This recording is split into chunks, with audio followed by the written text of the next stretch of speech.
สบายดีทุกคนเนาะมื้อนี้เลยจิมาสอนวิธีสมัครเว็บไซต์ EXDate เนาะที่ว่าเปิดตัวมาใหม่เนาะขั้นตอนสมัครของเฮาก็คือต้องมี Gmail เนาะในแอป Gmail เนาะต้องมีแอป Gmail นี้ตัวนี้เนาะตัวนี้แล้วก็ต้องมีเมลอยู่นี่พร้อมเนาะเมลตัวนี้เนาะเดี๋ยวเฮาสิเอาเมลตัวนี้เนาะในการสมัครบัญชีเนาะโอเคคันว่าไผบ่มีก็ให้สร้างเนาะคันว่ามีแล้วก็ให้เอาอยู่ในเครื่องมันเลยเนาะโอเคเฮาสิเอาเมลนี้เนาะให้ทุกคนจดเมลนี้ใส่เด้อเนาะจดเมลนี้ใส่แล้วบัดนี้เข้ามาลิงก์เนาะลิงก์ตัวนี้เลยจะเป็นคนส่งให้เนาะส่งให้คลิกเข้าไปเลยคลิกเข้ามาลิงก์แบบนี้เนาะ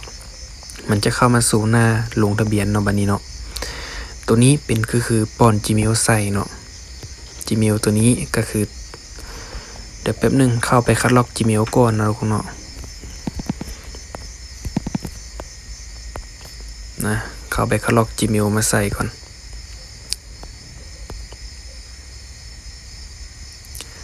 เดี๋ยวรอท่าแป๊บนึงโอเคสิเอาเมลนี้ใส่เนาะ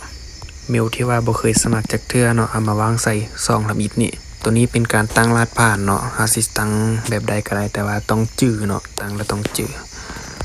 อันนี้สิตั้งรหัสแบบนี้เลยตัวนี้เป็นการตั้งชื่อลิ้นเด้อเนาะชื่อลิ้นของเฮาเนาะสิตั้งเลยนี่ก็ได้แล้วนี้เนาะทุกคนเนาะโอเคแล้วก็แคปไว้เนาะเพื่อแบบว่าย่านลืมรหัสผ่านนะสำหรับรหัสเซิร์นตัวนี้เนาะก็บ่ต้องเปลี่ยนเนาะบ่ต้องเปลี่ยนผู้เร็วสมัครผ่านลิงก์ตัวนี้นะก็รหัสตัวนี้นะก็ให้ทักหาส่วนตัวเนาะแล้วสิดึงเข้ากลุ่มเฮียนฮู้เนาะโอเคแล้วกดตัวสีเขียวไปเลยโอเคบัดนี้รอท่าโอเคกดบันทึกเนาะตอนนี้มันส่ง Gmail ไปทางส่งรหัสไปทาง Gmail เนาะโอเคให้เขาเข้าไป Gmail เลย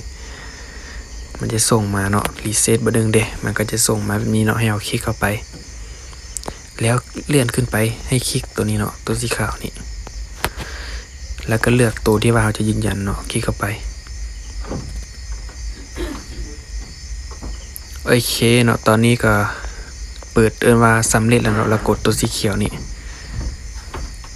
บัดนี้ก็ลองเข้าสู่ระบบลองเบิ่งเนาะป้อนอีเมลตัวเก่าเนาะแล้วก็รหัสตัวเก่าที่ว่าเราตั้งเนาะโอเคพอตัวป้อนอีเมลตัวเก่าเมื่อกี้แล้วก็รหัสที่ว่าเราตั้งเมื่อกี้เนาะแล้วก็กดตัวสีเขียวเข้าเลยบัดนี้โอเครอท่าบัดนี้ถือว่าสำเร็จไปเนาะสำเร็จไปเด้หน้ากระดานเทมก็ประมาณนี้เลยเนาะนี่คือวิธีสมัครเนาะโอเคเนาะบัดนี้เฮาถือว่าสำเร็จแล้วให้เฮามายืนบ่แม่นมาเปิดFAเนาะคลิกเนาะ3ขีดด้านถึงนี้คลิกเข้าไปแล้วคลิกเข้าไปชื่อของตนเองเนาะคำว่าผู้เริ่มชื่อแบบว่ามันบ่เป็นภาษาลาวให้เฮานะให้คลิกคำว่าตั้งค่านี่เนาะแล้วก็เปลี่ยนเลยเปลี่ยนเป็นภาษาลาวมันจึงเข้าเจอง่ายเนาะแล้วก็เข้าไปเปิดเลยคลิกตัวเก่าเนาะแล้วก็เข้ามาชื่อของเฮานี่คลิกเข้าไปแล้วก็เลื่อนขึ้นไปลุ่มสุดเนาะแล้วก็กดรหัสFAกดเปิดเลยวิธีเปิดก็ง่ายๆเลยเนาะก็คัดล็อกเอาลิงก์นี้เนาะคัดล็อกสำเร็จแล้วก็เอาไปวางใส่แอป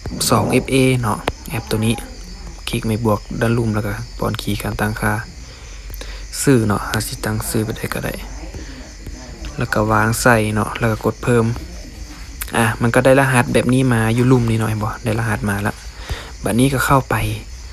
ตัวนี้เลยเนาะเข้ามาตัวนี้แล้วก็ป้อน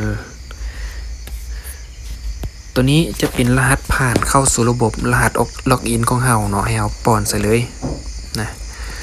นี่สิป้อนรหัสใส่เนาะแล้วบัดนี้ก็เอาFAมาใส่เนาะคัดล็อกแล้วก็มาวางใส่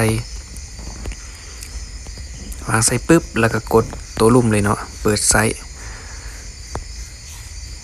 ถือว่าสำเร็จไปนะพวกเนาะประมาณนี้เด้อเนาะวิธีเปิดFAเนาะก็คือเราต้องได้โหลดแอปFAตัวนี้มาเนาะจึงเปิดได้โอเคประมาณนี้วิธีสมัครและเปิดFAเนาะ